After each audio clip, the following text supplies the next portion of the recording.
Trackside here at Gloucester Park after the Pacing Cup barrier draw for 2015 with the state's leading trainer, Gary Hall Snr, who has 5 runners in the field, all off the front line. Senior must be pretty happy with how the marbles have fallen. Yeah, I would have preferred to draw 1 to 5, but I'm being silly. It's fantastic, really. I was devastated because Hard Copy came out early and drew 7, but things got better from there on. Northview Punter, his run in the Fremantle Cup was exceptional. Got the nice soft run, but he sprinted home really well and just peaked up the straight. Third up from a spell, he should be spot on. He's got the barrier draw. Will he be leading? Yeah, I'll leave that one up to Justin. He's driving him and how he feels on the night and what sort of pressures applied. But I would say definitely leading is he's a good front runner and he's a very, very quick beginner. So leading, he'll lead if he wants to, put it that way.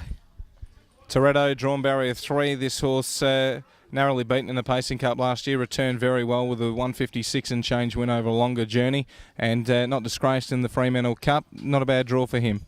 Yeah, he's come out better than ever. You know, like he's driving a lot better, and he's over all his injury problems. So I'm pretty happy with him in that regard. Yeah. Soho Jackman's drawn barrier 4. He got home pretty well in the Fremantle Cup last start. It's a pretty tricky draw once again for him. Probably place chances absolute best. Yeah, place chance. If he had a draw on 1 or 8, I would have said he was a chance of getting a bit more of the money. But yeah, from there he's going to have the job ahead of him. Yeah. Soho High Rollers drawn barrier 5 down the track, beaten last start in the Constellation. It's a very tricky draw, the squeeze box, as they would say in the Greyhounds. He's got a nice tough draw.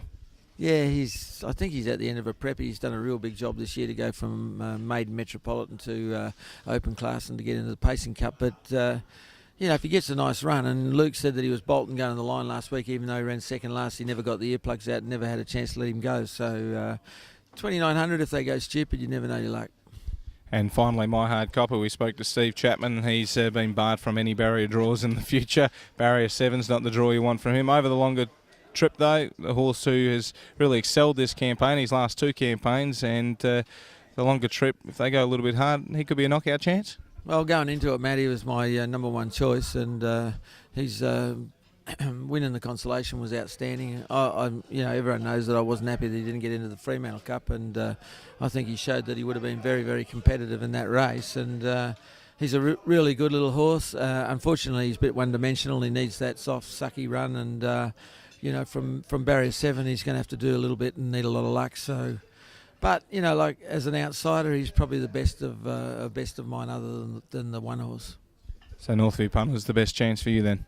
Yeah, like Junior wanted to drive it, and I committed to Justin when he drove it so well last week. I told him no matter what he draws, he's going to drive it, and I don't go against my word, so he's on it, and Junior's going to have to make the best with what he's picked up. So I'm hoping that Justin probably wins it. I hope it's a repeat of last year.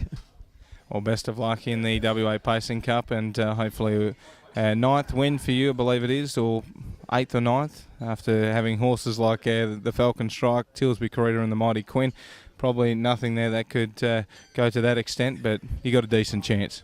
Yeah, it'll be my 9th if I win this week, Matt, but yeah, I haven't got anything of the calibre of those 3 horses, so we'll just have to rely on a lot of luck to win this one. Good luck. Thanks, mate.